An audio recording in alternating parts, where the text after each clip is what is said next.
WWE has finally pulled the trigger with Jade Cargill, and it feels like a long time coming.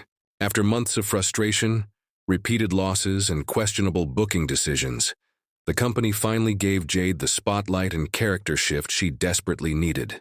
For so long, WWE hyped Jade Cargill as the future of the women's division, constantly promoting her as a future champion and a major star, yet their actions rarely matched their words. Despite her undeniable charisma, physical presence, and star power, they had her repeatedly lose to Tiffany Stratton and booked her in situations that made her appear less dominant than she should have been. It left many fans, including myself, wondering if WWE truly knew what to do with her. Then came the October 24th episode of Friday Night SmackDown, the night that changed everything. After months of inconsistent storytelling, WWE finally gave Jade Cargill a moment worthy of her potential. Leading up to this, it looked like WWE had been building towards something significant, even if the execution hadn't always been clear. Jade had picked up big wins upon her return from injury, defeating Naomi twice, and even beating Asuka during the Queen of the Ring tournament, which earned her a shot at the Women's Championship at SummerSlam. Everything seemed set for Jade to finally rise to the top. However, when she lost to Tiffany Stratton at SummerSlam, fans were left scratching their heads. It felt like WWE had pulled the rug out from under her just as she was gaining momentum. The loss at SummerSlam was a major setback, not only for Jade's character, but also for the company's credibility in promoting her as the future of the division. The decision confused many, because she had been positioned so strongly in the weeks prior. From that point on, it seemed like WWE didn't quite know what to do with her.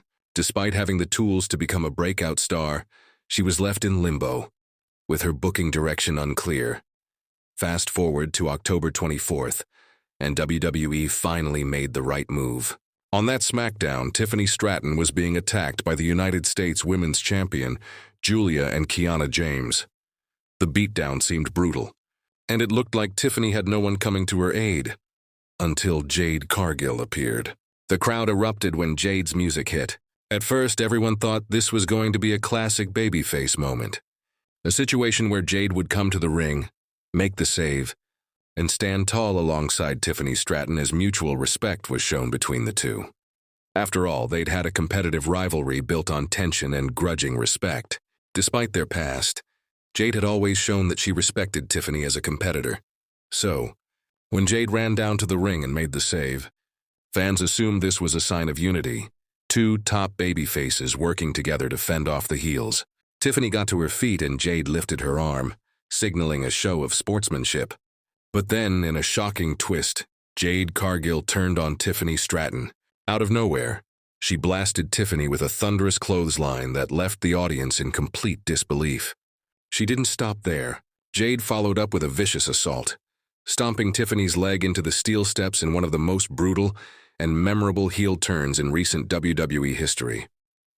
The crowd, stunned at first, quickly erupted into mixed reactions as they realized what had just happened. It was exactly what Jade needed, a defining moment that reestablished her as a dominant, dangerous force.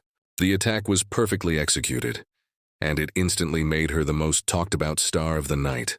The internet exploded with reactions, and fans across social media agreed that this heel turn should have happened months ago. The moment felt organic, earned, and impactful. It reminded everyone of why Jade Cargill was such a big deal when she first arrived in WWE. After the segment, WWE cameras caught up with Jade backstage. She was walking through gorilla position, still exuding that new edge and confidence. When asked about her actions, Jade delivered a cold and calculated response. She said that her biggest mistake was believing that patience would be rewarded. "The world doesn't reward patience," she said. "It rewards power." That one line summed up her new attitude perfectly. No longer was she going to wait for opportunities or rely on the company to make her a star. She was taking what she believed was rightfully hers. From my perspective, this was the version of Jade Cargill that should have existed from the start. I had been saying for months that WWE needed to pull the trigger on a heel turn for her. After SummerSlam, when she failed to win the title despite all her momentum, I argued that turning her heel was the only logical move to reignite her career. When WWE booked her in a no-contest finish on SmackDown the following month, I said the same thing. Even after that disastrous triple threat match with Nia Jax, a match filled with botches and a scary moment that left Jade with a nasty gash on her head, I still maintained that turning her heel was the right call. Yet WWE continued to delay it. They seemed hesitant, unsure whether to fully commit to Jade as a top heel or keep her as a face. But after she was sidelined due to her injury, they finally made the decision to go all in. Now that they've done it, it's clear it was the correct move. This new version of Jade Cargill feels more authentic and exciting than ever before. She carries herself with confidence and intensity, and the audience feels it. The heel turn has breathed new life into her character, giving her direction and purpose again. The reaction from fans has been overwhelmingly positive, not just because of the shock factor, but because it feels like WWE finally understands what makes Jade special. Looking back, the path to this moment was rocky. WWE had several opportunities to crown Jade as champion, but they hesitated. I understand that the company might have had some reservations. Perhaps they felt she wasn't quite ready, or maybe they wanted to extend Tiffany Stratton's title reign a little longer. It's possible they didn't have a clear post-title plan for Jade, and didn't want to rush into a championship reign without a solid direction. But that cautious approach cost Jade a lot of momentum. She went from being one of the hottest prospects in women's wrestling to feeling like just another name on the roster.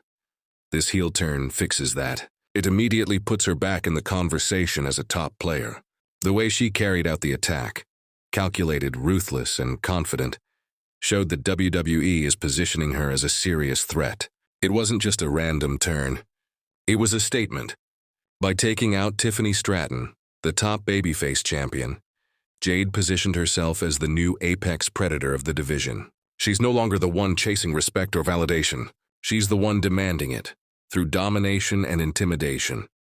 From a storytelling standpoint, this opens up so many exciting possibilities. Tiffany Stratton, after months as champion, now has a legitimate rival with personal stakes attached. Their dynamic has shifted entirely. What was once a competitive rivalry based on athleticism and pride has now become deeply personal. The next chapter in their feud will likely be more emotional and intense. Fans are going to be eager to see how Tiffany responds. Does she come back with vengeance? Does she show a darker side herself? WWE can easily build this into one of the most compelling women's storylines in recent memory. Another thing this angle accomplishes is re-establishing the women's division hierarchy. Jade's heel turn shakes things up in a division that desperately needed fresh energy. For months, the women's scene on SmackDown felt somewhat predictable, with the same matches and rivalries repeating. Now everything feels unpredictable again. The division feels alive, with new storylines and possibilities emerging. It also helps that Jade looks like a star. Every time she's on screen, she commands attention. Her physical presence, charisma, and confidence make her stand out from everyone else. As a heel, those traits become even more powerful. She doesn't have to pander to the crowd or seek their approval. She can simply dominate and own the spotlight. Now, the big question is what comes next. With this heel turn setting the stage, it seems inevitable that Jade will soon capture the women's championship. WWE rarely books a heel turn this strong without following it up with major success. I believe her first title reign could be something special. As a heel champion, she has the potential to carry the division, elevate her opponents, and deliver memorable moments. The way WWE books her next few months will be crucial. They need to make sure she stays protected and strong. If I had to predict, I'd say her path to the championship will culminate either at Survivor Series or the event immediately after. The story practically writes itself. Tiffany Stratton, the beloved champion who's been betrayed and brutalized, fighting to reclaim her title from the woman who took everything from her. Meanwhile, Jade Cargill, now fully embracing her villainous persona, will stop at nothing to prove that patience and respect are for the weak, and that true power comes from taking what you deserve. It's also worth mentioning how well WWE handled the overall presentation of this angle. The timing, the execution, and the aftermath were all spot on. The camera work, the crowd reaction, and even Jade's backstage promo all worked together to make this moment feel important. It's rare these days for WWE to deliver a heel turn that genuinely surprises fans, but this one did. It caught everyone off guard while still making perfect sense for Jade's character.